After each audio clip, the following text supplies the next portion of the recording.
Hey guys, tonight we're going to delve into a part of ancient history that is often depicted with a thrilling, almost romanticized flair, but whose reality for its non-human participants was utterly terrifying. We're going to explore the terrible life of an animal in a Roman Colosseum. Forget the epic gladiatorial battles for a moment. Imagine yourself as a creature, ripped from your natural habitat, transported across vast, unfamiliar lands, only to face a brutal, incomprehensible fate in a roaring arena. This isn't a tale of heroes.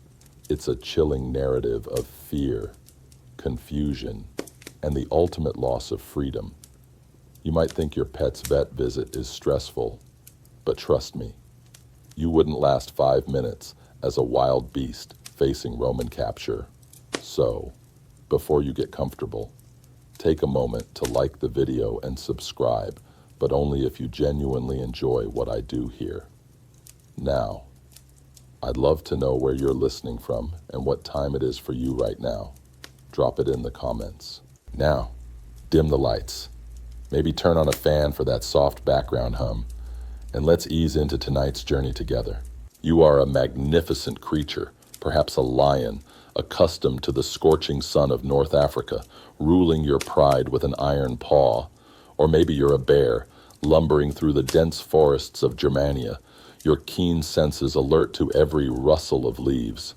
Your life is one of primal instincts: hunt, feed, defend territory, survive. Your world is vast, predictable in its wildness, and utterly your own. Then, one day, the familiar sounds of the wilderness are shattered by something alien, something terrifying, the scent of humans, not just a fleeting scent, but a pervasive, encroaching presence. This is the capture's cruel beginning. You hear the shouts, the crashing of brush, the clanging of metal. Nets are thrown, thick and coarse, tangling around your powerful limbs. You roar, you claw, you bite, fighting with all your might against these strange, bipedal creatures. They are relentless, their numbers overwhelming.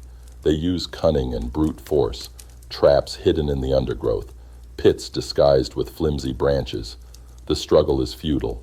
You feel the tightening of ropes, the crushing weight of wooden cages, and the terrifying loss of your freedom. Your world, once boundless, shrinks to the confines of a dark, suffocating box. The journey itself is a prolonged nightmare. Imagine being crammed into a wooden crate, too small to stand fully, too dark to see anything but shadows. The air is stale, filled with the stench of your own fear and the waste of your confinement. You are jostled and jolted, first by rough carts over uneven terrain, then perhaps by the pitching and rolling of a ship.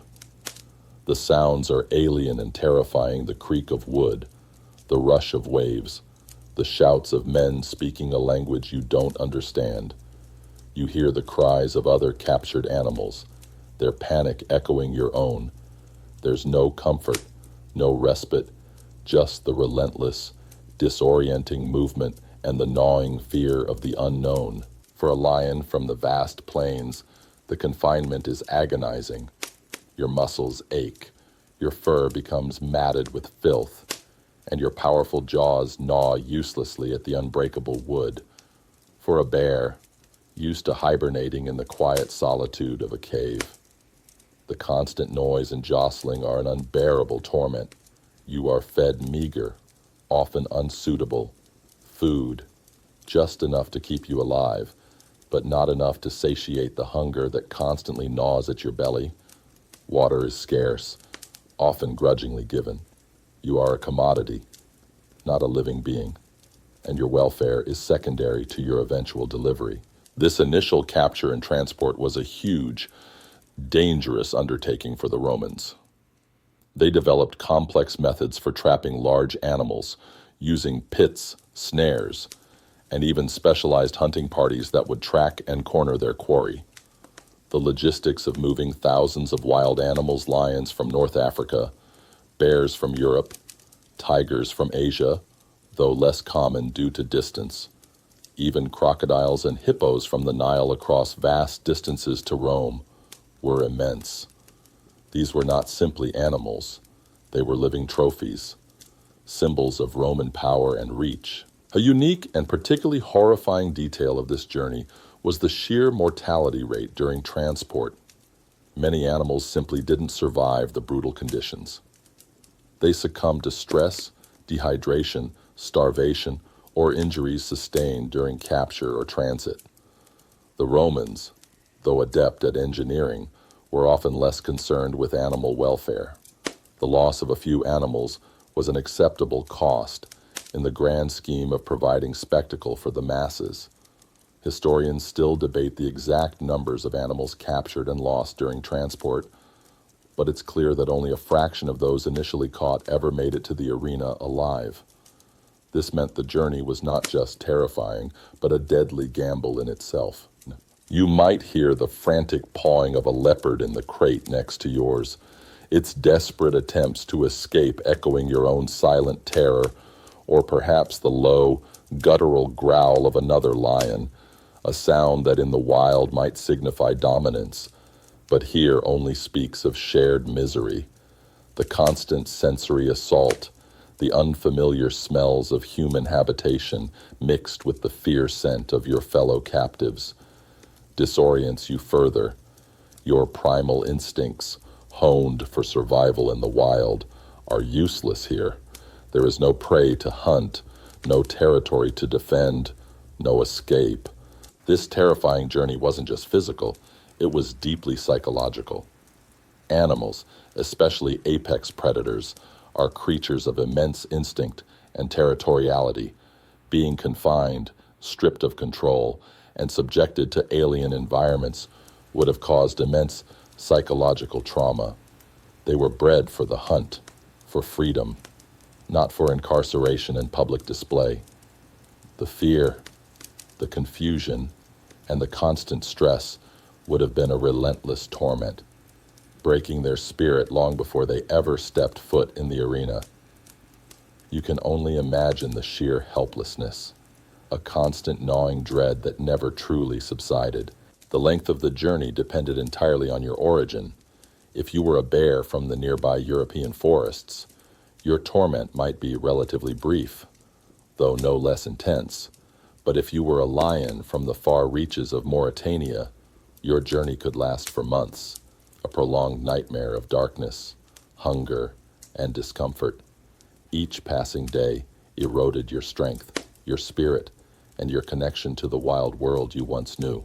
Ultimately, the capture and brutal journey to Rome was the first, and perhaps most profound, horror in the terrible life of a Colosseum animal. It was a complete severance from their natural existence, a terrifying transition from freedom to unimaginable captivity. For every animal that made it to the roaring crowds of the Colosseum, countless others perished along the way, their lives ending in anonymous suffering, a testament to the insatiable Roman demand for spectacle. You are now a prisoner, a spectacle in waiting, and your wild heart beats only with the lingering terror of what lies ahead. You've endured the terror of capture and the endless, disorienting journey.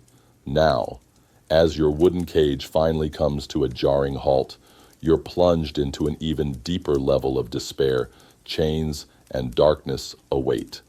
Imagine the sheer, suffocating horror of being a wild creature, used to open skies and vast spaces, suddenly confined to a perpetually damp, cold, and utterly terrifying underground labyrinth beneath the very ground of Rome itself. This isn't just a cage.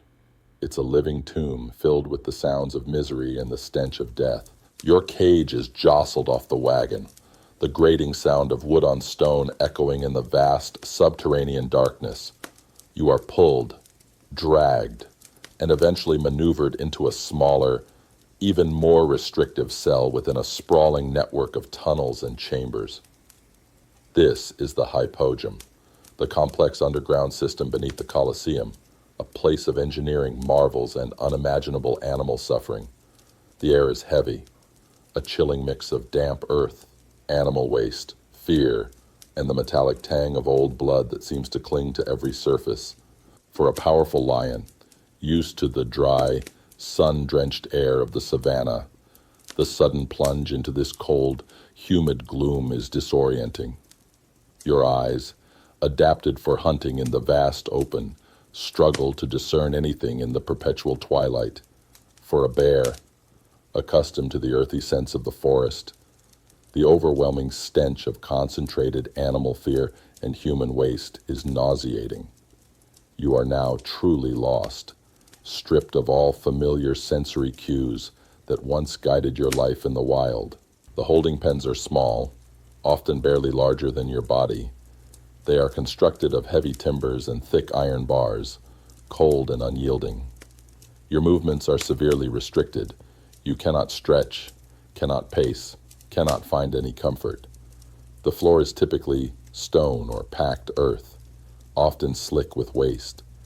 You are surrounded by the sounds of other captives, the nervous shuffling of hooves, the low growls of powerful predators, the frantic chirping of birds, and sometimes the whimpering of sick or dying animals.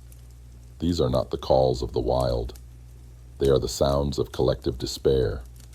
Food, when it comes, is meager and often unsuited to your natural diet. Meat, if you are a predator, might be rancid or insufficient. For a herbivore, hay might be sparse and dry. Water is begrudgingly offered, often dirty.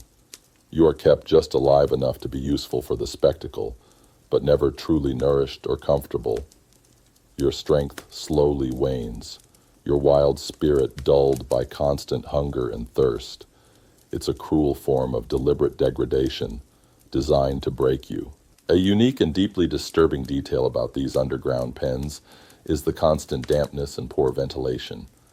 Imagine the buildup of waste, the lack of sunlight, and the stale, heavy air. This created a breeding ground for disease. Animals, already weakened by stress and poor nutrition, were highly susceptible to infections and illnesses. Many animals would perish in these holding pens before ever setting foot in the arena, succumbing to pneumonia, dysentery, or other ailments. The Roman system was designed for efficiency of spectacle, not for animal welfare. Historians still debate the specific types of diseases prevalent in the hypogeum animal pens, but the condition certainly fostered rapid transmission and high mortality. You might find yourself longing for the simple discomfort of a long sea voyage, where at least the air was fresh. The presence of human guards. The bestiari, or venatores who handled the animals, adds another layer of terror. They are not keepers in the modern sense. They are handlers, often using whips, prods, or even hot irons to control and intimidate the animals. You learn to associate their presence with pain, with movement, with the impending horror of being dragged towards the light. There is no kindness, no gentle touch, just the brutal application of force to ensure your compliance. The darkness is not absolute, but a perpetual, oppressive gloom. Torches flicker occasionally, casting dancing shadows that only serve to distort your surroundings further. You cannot discern day from night, the natural rhythms of your wildlife completely obliterated. This sensory deprivation, combined with the constant fear and confinement, would have had a profound psychological impact, driving many animals to madness or catatonia. Your instincts scream for escape, for light, for the open sky, but there is only the cold stone and the endless, terrifying dark. You are not alone in your misery. The presence of hundreds, perhaps thousands, of other animals, each terrified and suffering, creates a cacophony of despair. The roars of lions are not signs of strength, but of frustrated rage and fear. The snarls of bears are not threats, but cries of anguish. The constant anxiety emanating from your fellow captives reinforces your own terror, creating a feedback loop of shared horror. It's a symphony of suffering. played out in the hidden depths beneath the cheering crowds. Even the process of moving you from the holding pens to the arena itself is a terrifying ordeal. Animals would be forced into elaborate lifting mechanisms, ramps, pulleys, and elevators that would hoist them from the hypogym directly onto the arena floor. Imagine the terror of being crammed into a dark wooden box, feeling it slowly ascend, hearing the distant roar of the crowd growing louder and louder until you are suddenly thrust into blinding light and overwhelming noise. It's a terrifying, disorienting transition from one nightmare to another. Ultimately, the chains and darkness of the hypogym were a prolonged, agonizing torment for these magnificent creatures, stripped of their freedom, confined in squalid conditions, and subjected to constant fear and deprivation. They were reduced from proud, wild beasts to mere instruments of spectacle. Their time in these hidden depths was often more terrible than their brief, brutal moments in the arena, a testament to the horrifying reality of Roman entertainment. This hidden world of suffering, tucked away beneath the glory of the Colosseum, is where countless wild spirits were broken, waiting for their terrible moment in the sun. You've experienced the suffocating darkness of the hypogym, a living tomb beneath Rome.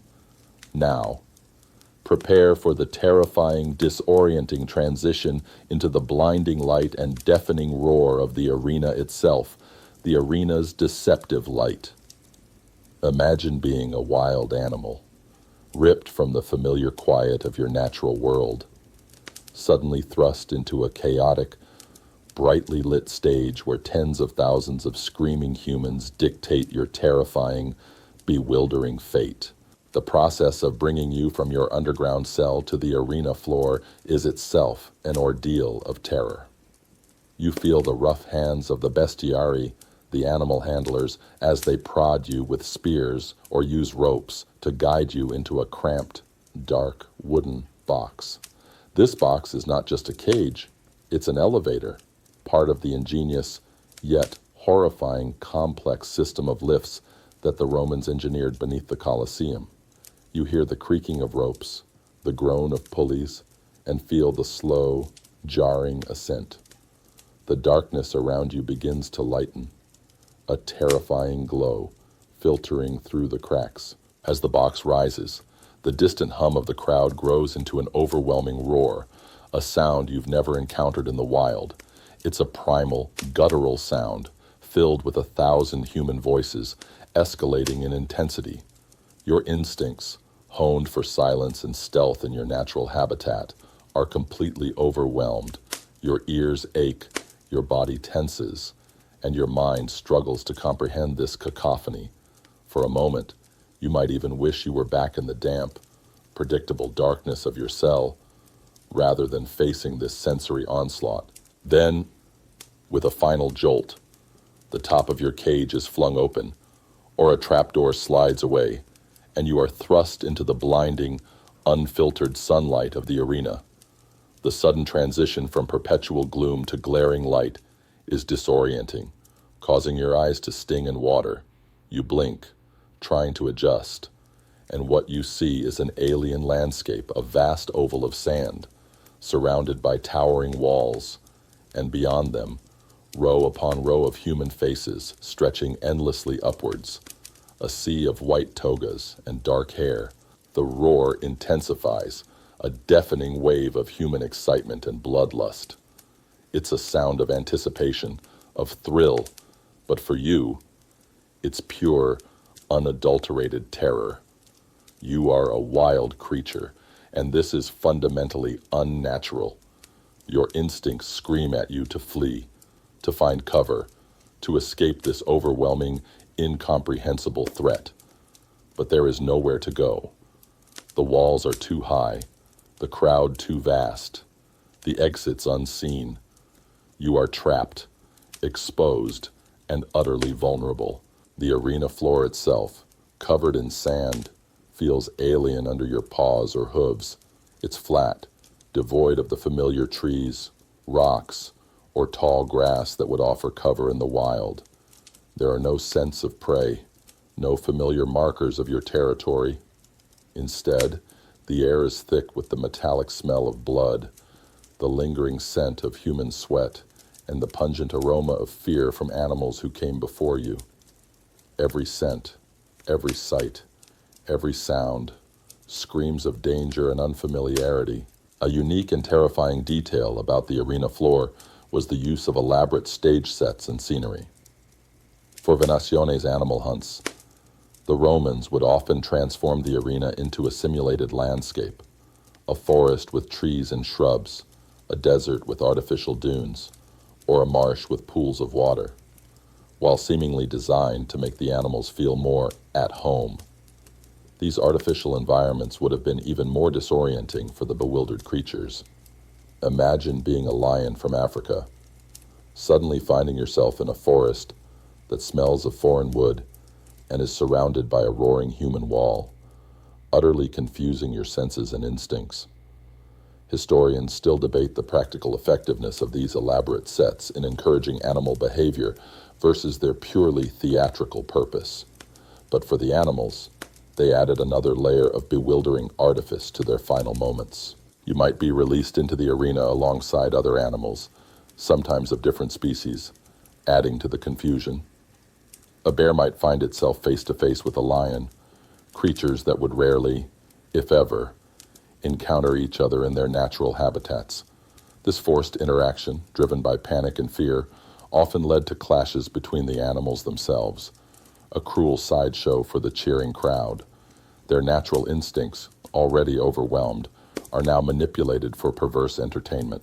The sudden shift from the dark hypogym to the bright arena is not just visual, it's a terrifying shift in purpose. Down below, you were merely held. Now, you are the unwilling star of a show, expected to perform, to fight, to die for the amusement of the masses. Your captors, once just handlers, now become tormentors, driving you forward with prods and shouts if you hesitate, forcing you into confrontations you desperately try to avoid. The crowd's reaction is another horrifying element. Their cheers and jeers are not just noise, they are an active participation in your torment. They shout for blood, for action, for your death. You are not a creature to be respected, but a thing to be consumed by their spectacle. This collective bloodlust, directed entirely at you, is an incomprehensible, terrifying force that presses in from all sides. It's an almost unimaginable psychological pressure for a creature whose very existence is built on responding to natural cues, not artificial, overwhelming human demands. You almost long for the relatively simple terror of a predator stalking you in the wild. At least then, the rules of the game were clear. For the brief time you are in the arena, you are a puppet in a brutal play. Your desperate attempts to escape are met with impenetrable walls. Your roars of defiance are met with louder cheers. Your instinct to survive is pitted against overwhelming odds, designed to ensure your demise. You might lash out in terror, charge blindly, or simply cower in confusion. But ultimately, your fate is sealed. The deceptive light of the arena promises nothing but a brutal, final performance. Ultimately, the arena's deceptive light was the culmination of an animal's terrible journey. It was the moment of complete exposure, where the terrifying mysteries of captivity gave way to the brutal clarity of a doomed performance, stripped of their environment, their instincts overwhelmed, and subjected to the insatiable hunger of the Roman crowd. These magnificent creatures met their end in a blaze of terrifying, incomprehensible spectacle, forever bound to the bloody sand of the Colosseum. You've blinked into the blinding light of the Colosseum, overwhelmed by the roar of the crowd. Now, you must confront the grim reality of why you are there. Predator against predator. Imagine being a magnificent beast, whose life was once defined by the intricate dance of the hunt in your natural environment, now forced into a brutal, unnatural combat against another equally terrified, equally powerful creature, all for the screaming amusement of tens of thousands. The venationes, or staged animal hunts, were a cornerstone of Roman arena spectacles. Unlike the gladiatorial contests between humans, these often involved wild animals fighting each other, or multiple animals against a single, often armed, human. A majestic lion from the plains of Africa, might suddenly find yourself facing a powerful bear from the forests of Europe. Two creatures that would never naturally encounter each other in the wild. Your instincts, honed for specific prey in specific environments, are now utterly confused and manipulated for pure spectacle. When the gates of your holding pen open, or you are hoisted onto the arena floor, you are disoriented, terrified, then another gate opens, revealing your opponent. The air crackles with tension, the crowd's roar reaching a fever pitch. Your primal brain screams danger, but the cues are all wrong. This isn't a natural encounter for dominance or survival in the wild.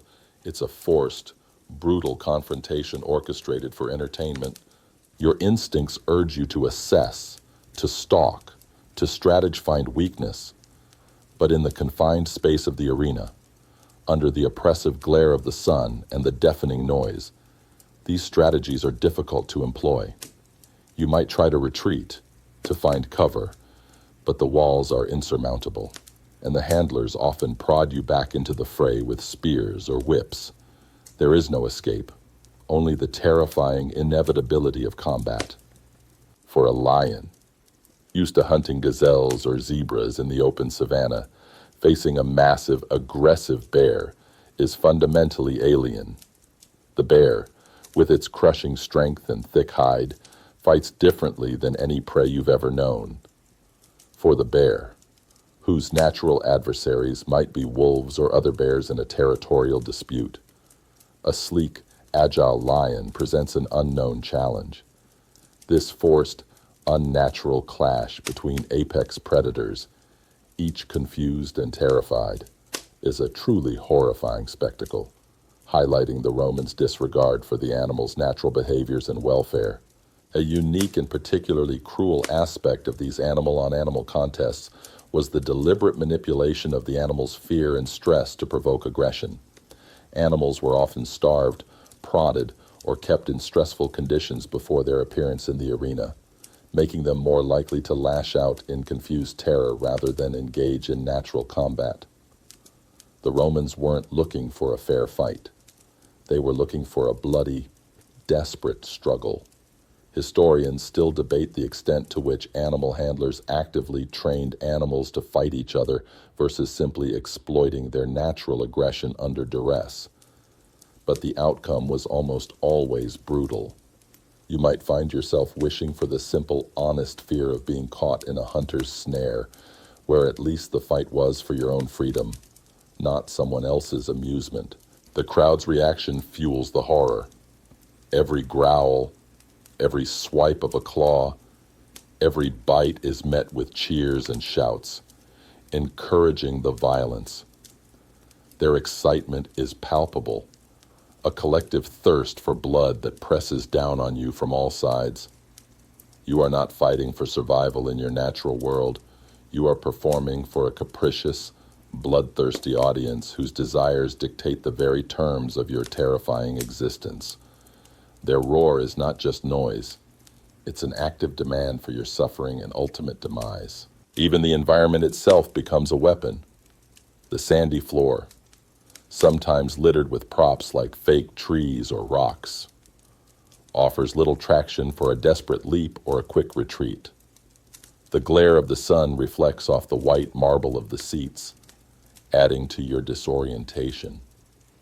The smell of blood, fear, and human sweat is overwhelming, a constant reminder of the violence that has occurred and the violence that is about to come. Your natural senses, once your greatest tools for survival, are now overwhelmed and confused. Sometimes the animals would refuse to fight, perhaps due to illness, fear, or a desperate desire to simply cower. When this happened, the bestiary would intervene, using whips, spears, or even fire to goad the animals into action. ensuring the crowd got the blood sport they craved.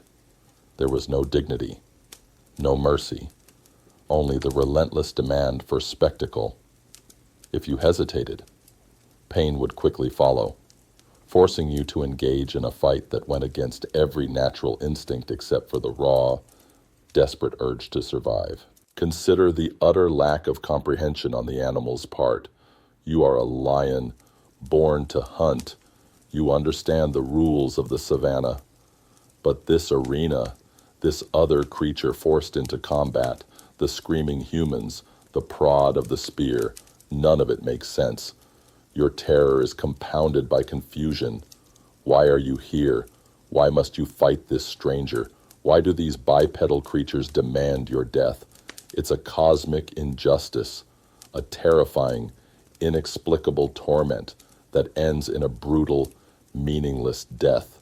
This terrifying dance of predator against predator was a stark embodiment of Roman power and control over the natural world. They took the most dangerous creatures from distant lands and forced them to fight in an artificial environment, bending nature to their will for the amusement of the masses. It was a spectacle that celebrated human dominance over even the wildest, most formidable beasts, reducing them to mere instruments of entertainment. Ultimately, the horror of being a wild animal in the Colosseum, forced into unnatural combat, was a profound and brutal experience. It stripped these magnificent creatures of their dignity, their instincts, and their lives, all for the fleeting thrill of a bloodthirsty crowd. The fight between predator and predator was a terrifying perversion of nature, a testament to the Romans' insatiable desire for spectacle, and a grim end to a life once lived in wild freedom. You've witnessed the horrifying, unnatural clashes between wild beasts. But the arena's horrors weren't limited to animals fighting each other. Now, you must confront an even more terrifying reality: beasts against man. Imagine being a magnificent, powerful creature, brought from the wild, now forced to face a cunning, weapon-wielding human, a gladiator whose very life depends on your death, or the even more chilling fate of execution before the roaring masses. You are driven onto the sand, perhaps a majestic African elephant, its intelligent eyes wide with confusion and fear, or a powerful rhinoceros, its thick hide a natural defense, but its instincts bewildered by the confined space. Your adversary emerges a gladiator, not just any man, but a highly trained warrior. He is often armed with specialized weapons designed for fighting animals, long spears to keep you at bay, nets to ensnare, or short swords for a killing blow. His armor, though perhaps lighter than a legionary's, is strategic, protecting vital areas while allowing for agility. The purpose of these fights, known as venationes animal hunts, was multifaceted. They showcased Roman power over nature, provided thrilling entertainment, and served as a form of execution for condemned criminals. For you, the animal, there is no understanding of this complex human ritual. There is only the primal urge to survive against a two-legged opponent who moves with terrifying purpose and wields sharp, unnatural extensions of his body. The gladiator's training is evident in his movements. He might dart and weave, using the arena's open space to his advantage, frustrating your attempts to charge or corner him. He's not fighting fairly. He's fighting to kill, efficiently and decisively. Your immense strength, your sharp claws or tusks, your sheer ferocity are met with human cunning, agility, and the cold, hard logic of steel. This is not a hunt in the wild where you might eventually outwit or outrun your prey. This is a staged, manipulated environment designed for your certain demise. A unique and particularly unsettling detail was the disparity in training and conditioning between the animals and the human combatants. While gladiators were meticulously trained and often well-fed to be peak fighting machines, the animals were typically wild-caught, stressed by capture and transport, often starved, and certainly not trained for arena combat in any strategic sense. Their reactions were those of fear, confusion, and desperate instinct. This imbalance further highlights the cruelty of the spectacle. It was rarely a fair fight, but rather a demonstration of human mastery over raw nature. Historians still debate the specific methods Roman trainers used to prepare animals for combat, beyond simply starving and prodding them. But it's clear they were primarily relying on the animal's terror and natural aggression. You might even prefer the overwhelming roar of the crowd to the chilling silence of a human predator calculating your every move. Sometimes, the animals weren't pitted against trained gladiators, but against condemned criminals or unarmed individuals, a brutal form of public execution known as damnatio ad bestias, condemnation to the beasts. Imagine your terror as a hungry lion released into the arena, facing a defenseless human, perhaps tied to a stake or simply thrown into your path. This isn't a fight. It's a slaughter, a horrifying display of cruelty designed to shock and terrify the Roman populace into submission and obedience. You are an instrument of state terror, your primal instincts perverted for a gruesome public display. The arena's environment itself becomes a tool in the human's favor. The large, open space favors the agile gladiator who can avoid your charges. If you're a heavy, powerful beast, your movements are more constrained than in your natural habitat. The roaring crowd, still a terrifying presence, might distract you, or their jeers might provoke your human opponent to even greater aggression. Every element is designed to ensure that the beast ultimately loses. Consider the psychological toll on the animal. Your fight is born not of natural aggression or territorial defense, but of sheer terror and desperation. You are bewildered, confused by the strange environment and the unnatural demands. Your every instinct screams for escape, for the familiar scents and sounds of the wild, but there is no escape. The fight is meaningless, senseless, a final act of incomprehensible violence before your inevitable end. Your wild heart, once beating with the thrill of the chase, now pounds with overwhelming fear. Even when an animal managed to injure or kill a gladiator, it was a short-lived victory. More bestiarii would quickly enter the arena, often overwhelming the animal with numbers, nets, and spears, ensuring its ultimate demise. The purpose of the spectacle was not to see the human lose, but to witness the inevitable triumph of man over beast, even if it required overwhelming force. The animal's life was merely a fleeting part of the performance. Its death, the grand finale. This horrifying confrontation between beast and man was a stark, brutal demonstration of Roman power and their desire for control over nature, even its most formidable creatures. It showcased their engineering prowess in the complex hypodrome, their tactical skill in managing combat, and their societal fascination with violence. For the animals, however, it was the ultimate betrayal of their wild spirits, a final incomprehensible terror played out for a screaming audience, their lives extinguished for the fleeting amusement of a civilization obsessed with spectacle. You've endured the terror of facing trained gladiators or the grim fate of public execution, but to truly grasp the horrors an animal faced in the Colosseum, you must descend deeper into the unseen horror of the hippodrome. Imagine the complex, terrifying machinery hidden beneath the arena floor.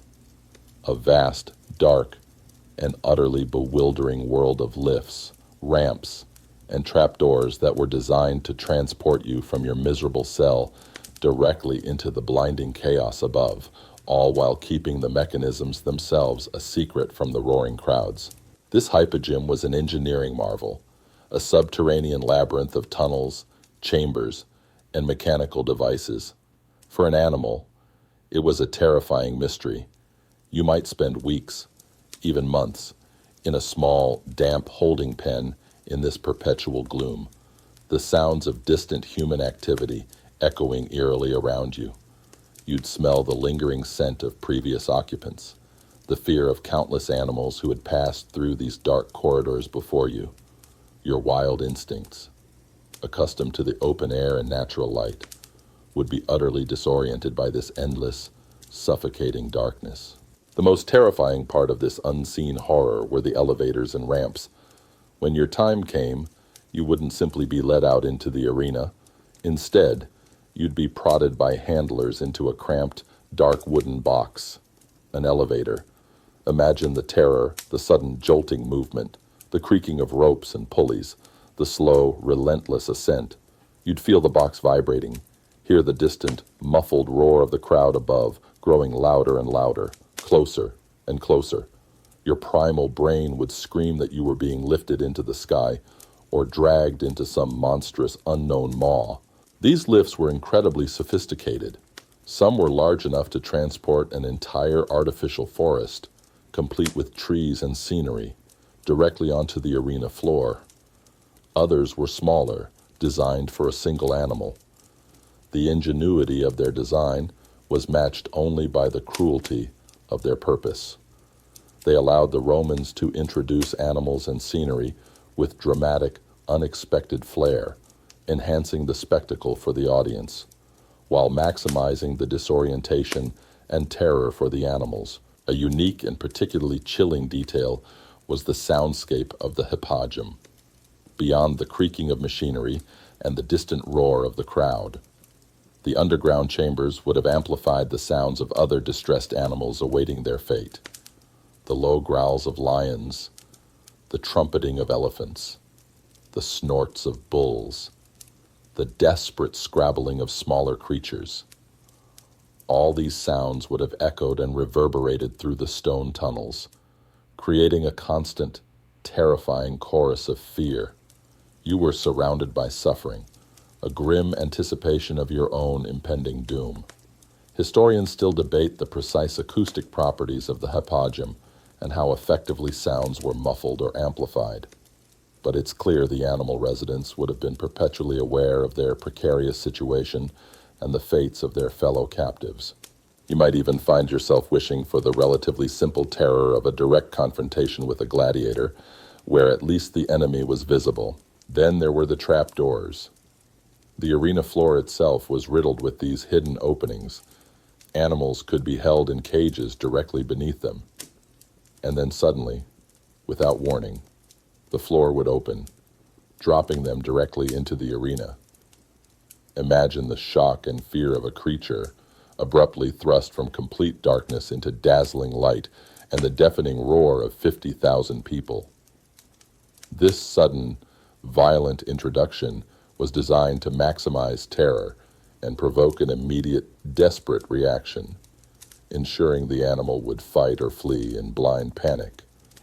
It was a terrifying magic trick, where you were the unwitting, doomed participant.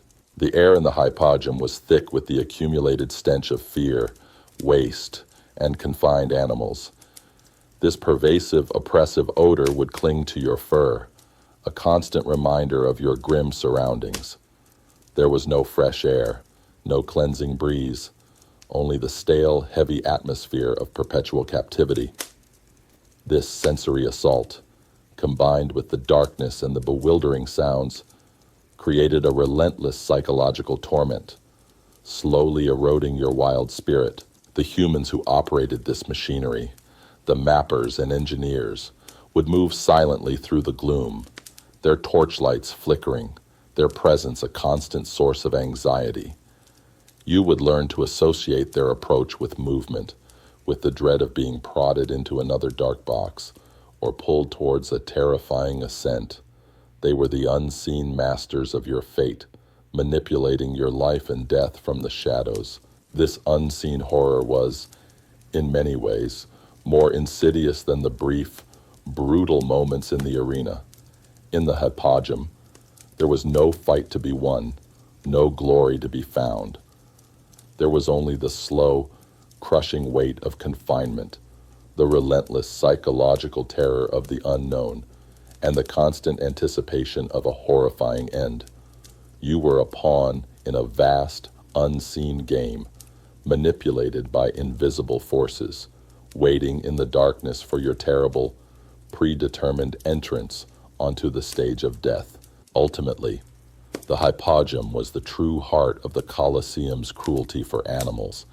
It was a dark, bewildering world of hidden mechanisms and perpetual terror, stripping wild creatures of their instincts and their will long before they ever met their end in the dazzling sunlight of the arena. This unseen horror, a testament to Roman engineering brilliance and their profound disregard for animal welfare, ensured that every beast's journey to the Colosseum was a nightmare from beginning to end. You've experienced the unseen horrors of the hypogeum, the cold stone and the constant hum of animal despair. But for the wild creatures trapped beneath the Colosseum, there was an even more profound, agonizing torment, the whispers of the wild. Imagine clinging to the fading memories of open skies, familiar scents, and the freedom of your natural habitat, even as the constant sensory assault of captivity relentlessly sought to erase them. This isn't just about physical pain, it's about the slow, terrifying death of a wild spirit. You are a magnificent creature, perhaps a Bengal tiger, accustomed to the humid, dense jungles of your homeland, where every shadow held potential prey or a hidden threat. Your senses were your life, the subtle scent of a deer, the distant cry of a monkey, the feel of soft earth beneath your paws. Or perhaps you are a powerful European brown bear at home in vast, temperate forests where the changing seasons dictated your life, from the hunt for berries to the long, quiet slumber of hibernation. Your world was a tapestry of natural cues, a rhythm understood in your very bones. Now, in the Colosseum's underground, those memories are attacked from all sides.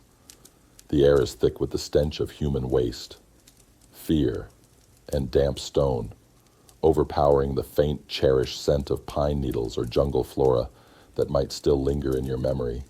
The only sounds are the creaking of machinery, the distant roar of the crowd, the whimpers of other confined animals, and the harsh shouts of your human handlers. The gentle rustle of leaves, the distant call of a mate, the murmur of a forest stream. These are but ghosts, fading with each passing, agonizing day. Your eyes, adapted for tracking prey through dense undergrowth or discerning movement in dim twilight, now strain against the perpetual gloom of your cell. Even when brought into the arena, the blinding sunlight distorts your vision. The flat, sandy floor offering no familiar landmarks, you long for the intricate patterns of sunlight filtering through a canopy, or the familiar shadows of rocks and caves. This sensory deprivation, followed by overwhelming artificiality, twists your perceptions, making it harder to hold on to the truth of your past. A unique and particularly cruel aspect of this mental torment was the complete absence of natural cycles. Animals accustomed to the rhythm of day and night, the changing seasons, or the specific migratory patterns of their prey, were plunged into an unchanging, artificial existence. There was no sunrise to greet, no moon to hunt by, no seasonal shifts in temperature or food availability. This disruption of their fundamental biological clock would have been deeply disorienting, further eroding their connection to their natural instincts and memories. Historians still debate the specific physiological and psychological effects of such extreme sensory and temporal deprivation on wild animals, but modern ethology suggests it would lead to profound stress, behavioral abnormalities, and a deep, gnawing despair. You might even prefer the straightforward terror of being cornered by a pack of wolves, where at least the fight was a natural one, rather than this slow erosion of your very essence. The physical confinement itself is a constant torment, reminding you of your lost freedom. Your powerful legs, built for long chases or agile climbs, are now cramped and stiff. Your muscles, once taut and ready for action, slowly atrophy from disuse, every ache, every cramp. Whispers of the vast, open spaces you once commanded, mocking your current, pathetic state. You instinctively try to pace, to stalk, to stretch, only to be brought up short by cold iron bars or unyielding stone walls. Even your identity begins to fray. You were once defined by your role in the ecosystem, the apex predator, the elusive herbivore, the master of your domain. Now, you are merely the lion, the bear, the elephant, a generic specimen of a species, stripped of your individual power and purpose. Your name, if you had one in your wild social groups, is forgotten. You are reduced to a prop, an interchangeable part in a human spectacle, and this diminishment of your very being is a subtle, yet profound form of torture. The constant presence of humans, their unfamiliar scents, their loud voices, their prodding and manipulating, slowly replaces the natural world as your primary reality. Your wild instincts, once focused on prey and rival predators, are now fixated on these strange, unpredictable bipeds who control your every move. You learn to fear their approach, to associate them with discomfort and impending doom, replacing the natural fear of a rival with a constant, pervasive terror of your captors. Consider the fleeting moments when a memory flashes through your mind, the warmth of the sun on your fur as you stretched on a rocky outcrop, the cool taste of fresh river water, the thrill of a successful hunt, the quiet comfort of your cubs nestled beside you. These are precious, fragile glimpses of a life irrevocably lost, but they are quickly shattered by the jarring reality of your confinement, the pervasive stench of the hippodrome, or the distant roar of the crowd above. Each memory is a bittersweet torment, a reminder of what has been stolen. You almost long for a simple, honest cage, without the constant assault on your very soul. This psychological breaking, this slow erasure of the wild, was an integral part of the animals' terrible life in the Colosseum. It ensured that by the time they entered the arena, they were already weakened, disoriented, and often broken in spirit, making them easier to control and more predictable in their terror-driven aggression. The whispers of the wild became fainter and fainter, until all that remained was the raw, desperate instinct to survive, a flickering flame in a world of overwhelming, artificial horror. You felt the slow, agonizing erosion of your wild spirit, the whispers of the wild fading into the oppressive gloom. But even stripped of dignity, bewildered by the unnatural world, a primal force still burns within you, the desperate instinct to survive. Imagine being a magnificent animal, every fiber of your being screaming for freedom, yet confined to an artificial, deadly environment where your only purpose is to die, and your only choice is how you meet that inevitable end. You are a large, powerful creature, perhaps a bull, brought from the rich pastures of Hispania, used to challenging rivals and dominating your herd, or a formidable wild boar, accustomed to rooting through the forest floor, its tusks a formidable defense against any threat. Now, you stand in the arena, the sand alien beneath your hooves, the air filled with the roar of the human crowd, an incomprehensible, terrifying entity. Every instinct in your body screams danger, but the rules of this new world are utterly alien. When the gladiators, the venationes, or the bestiarii enter, your primal fear surges. You don't understand their weapons, their movements, or their purpose. All you know is that they are a threat, and your most basic programming survive kicks in. You might charge, not out of aggression, but out of panicked self-preservation, aiming your horns or tusks at the nearest perceived danger. Your powerful muscles, though weakened by captivity, still possess immense, desperate strength, This is not a strategic fight. It's a frantic, often futile, attempt to simply exist for one more moment. The arena, for all its artifice, becomes a stage for your last, desperate stand. You might try to find a weak point in the wall, clawing at the stone or ramming your head against it in a futile attempt to escape. You might attempt to hide behind one of the artificial trees or props, seeking the cover that would have protected you in the wild. Your actions are born of pure, unadulterated instinct, a frantic search for any pathway to life in a place designed only for death. You almost long for the familiar sounds of your forest, where a hidden thicket truly meant safety. Unlike these flimsy, stage-managed deceptions, a unique and chilling detail of these animal performances was the use of elaborate tricks and methods to provoke the animal's fight or flight response. This wasn't merely about releasing them into the arena.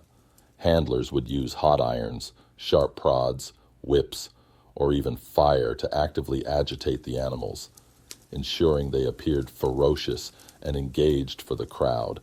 For a beast desperate to survive, this constant torment would have amplified their terror, forcing them into aggressive, yet ultimately doomed, reactions.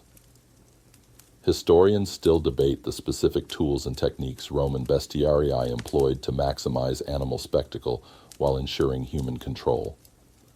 But the resulting animal behavior was a brutal product of fear and duress. Your senses, though dulled by captivity, are now hyper-alert to the immediate threat. You smell the sweat of the humans, hear the clang of their weapons, feel the vibrations of their movements through the sandy ground. Every flicker of movement, every sudden sound, triggers a desperate reaction. You are a coiled spring of pure, undiluted terror, ready to lash out at anything that moves towards you, not with cunning, but with raw, instinctual power. The roaring crowd, once just a terrifying noise, now becomes part of your immediate environment, a collective entity demanding your demise. Their shouts for blood, their anticipation of your death, add an unbearable pressure. You don't understand their language, but you understand their intent. They want a show, and your desperate struggle, your final agonizing moments, are precisely what they came to see. This incomprehensible desire for your suffering is a final, horrifying realization in your brief, terrible existence. You might be wounded early in the fight, a spear thrust to your flank, a net entangling your powerful limbs. The pain is immense, but the instinct to survive overrides it. You push through the agony, fighting on, propelled by a desperate, primal will that refuses to yield, even when facing impossible odds. Your life, however short and brutal it has become, is still precious, and you will fight for every last breath. Consider the ultimate irony. These animals, captured for their wild ferocity, were then systematically stripped of their natural behaviors, only to have their base instincts exploited for public entertainment. Their desperate fight for survival, a natural and noble drive in the wild, became a tragic, manipulated performance in the arena. Their strength, speed, and cunning, once honed for the hunt, were now turned against them in a rigged game. This desperate instinct to survive, this final valiant struggle against an incomprehensible fate, was the last, most poignant chapter in the terrible life of a Colosseum animal. It was a testament to the enduring power of life itself, even in the face of overwhelming cruelty and predetermined death. Their fight, however brief and doomed, was a powerful, silent protest against the artificiality and brutality of the Roman spectacle, an echo of the wild spirit that could never be truly broken. Even in the shadow of the arena, you've witnessed the desperate, terrifying fight for survival within the arena's cruel confines.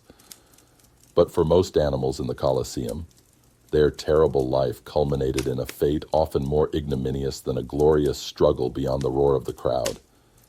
Imagine surviving the capture, the brutal journey, the dark hypogum, and the terrifying arena, only for your brief, agonizing existence to end in anonymity, swallowed by the relentless machinery of Roman spectacle. For many animals, particularly those used in venationes hunts or as execution tools, their death in the arena was often swift and unceremonious. They were not given the dignity of a long fight against a skilled gladiator. Perhaps a spear thrust from a venator ended your charge, or you succumbed quickly to a pack of other desperate animals. Your body, once a magnificent display of wild power, would then be dragged unceremoniously from the arena floor, disappearing through one of the specialized gates, often called the Porta Libitinaria, named after the Roman goddess of death. Once dragged from the arena, your body would be taken to a designated area, perhaps an underground chamber or a nearby dumping ground. Here, the utilitarian nature of your death became chillingly clear. You weren't mourned, you were processed. Your carcass might be butchered for meat, though this was less common for exotic or dangerous animals. More often, your skin, tusks, or other valuable parts might be stripped for sale, a grim byproduct of the spectacle. The rest of your remains would be disposed of, perhaps thrown into a common pit or simply left to rot. There was no burial, no respect for the creature you once were. You were merely expended material. A unique and particularly chilling detail was the sheer volume of animal carcasses that the Colosseum's operations generated. Think about the thousands of animals brought to Rome for various spectacles over centuries. The logistics of disposing of so many large, heavy bodies would have been immense. This points to organized, systematic procedures for handling the dead animals, far removed from any sense of respect or dignity. The Colosseum was not just an entertainment venue. It was a vast, efficient death machine, complete with its own morbid waste management system. Historians still debate the precise methods of animal disposal used by the Romans, including whether some animal parts were repurposed for other uses. But the scale of the operation suggests a highly organized, if gruesome, process. You might even prefer the straightforward terror of facing a single human opponent in the arena, where at least your death had a fleeting audience, unlike this silent, anonymous end. For the wild animals, their brief moment under the roar of the crowd was often the only time they truly saw the light of day or felt the sun on their fur after months of subterranean captivity. Their life in Rome was contained entirely within the terrifying cycle of capture, confinement, and eventual death in the arena. There was no hope of return to the wild, no chance of healing from their wounds, no reprieve from their torment. Their existence was a fleeting, brutal interruption of their natural lives, engineered purely for human amusement. Consider the utter anonymity of their fate. No monuments were built to them, no songs sung of their bravery, no stories told of their struggles. They were simply the lion or the bear, a nameless, faceless participant in a grand human-centric spectacle. Their individuality, their unique wild spirit, was utterly erased, reduced to a statistic in the vast, bloody ledger of Roman entertainment. This erasure, this lack of recognition for their suffering and their forced sacrifice, is one of the most poignant horrors of their terrible life. The sensory world beyond the roar of the crowd was a final, stark reality. The sudden quiet of the disposal area after the deafening noise of the arena would have been eerie. The smells would shift from the fear and blood of the living arena to the heavy, sweet scent of decay. For a creature whose life was ruled by scent, this would have been a final, horrifying sensory imprint before darkness truly consumed them. Even if an animal somehow survived a performance, A rare occurrence, as most spectacles were designed for death, their fate was likely not much better. They might be nursed back to health, only to be used again in a future show, or perhaps kept in perpetual captivity as a curiosity, a living trophy of Roman power. Their survival was merely a postponement of the inevitable, a continued existence devoid of freedom, dignity, or purpose beyond human entertainment. This anonymity, this reduction of a magnificent wild creature to a disposable prop, highlights the profound ethical void at the heart of the Colosseum's animal spectacles. These were not honorable hunts or fair contests. They were mass killings, designed to satiate a populace's thirst for blood and reinforce Rome's dominion over nature. The animals' lives were cheap, their suffering immense, and their ends often unremarked upon, a silent testament to the cruelty of a civilization that valued spectacle above all else. Ultimately, the terrible life of an animal in the Roman Colosseum extended far beyond their final, desperate moments in the arena. Their true end came beyond the roar of the crowd. In the anonymity of the disposal pits, their wild spirits extinguished, their bodies discarded, leaving behind only the chilling echo of their suffering within the stone walls of one of history's most infamous spectacles. You've traced the harrowing path of an animal in the Roman Colosseum from capture to its anonymous end.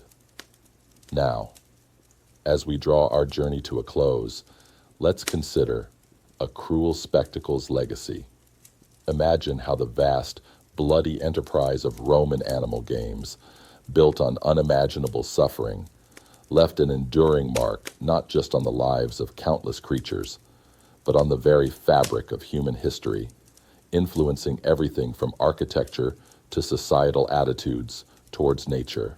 The most immediate legacy, tragically, was the extinction or severe depletion of numerous animal species in certain regions. The insatiable Roman demand for exotic beasts for the arena meant that populations of lions in North Africa, bears in Europe, and various other animals were hunted to near extinction in their native habitats. The Roman Empire's reach was so vast and its demand so great that it fundamentally altered the biodiversity of entire continents. While other factors contributed, the Colosseum's ravenous appetite for wild creatures played a significant, undeniable role in this ecological devastation.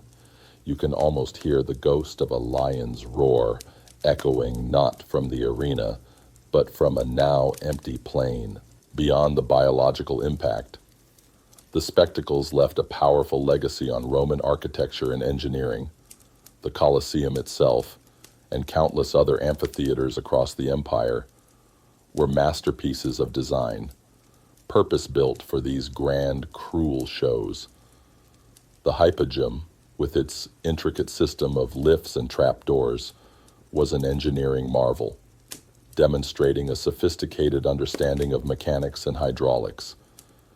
These structures, designed for efficient mass entertainment and the manipulation of animals, stand as imposing testaments to Roman ingenuity, forever linked to the suffering they contained.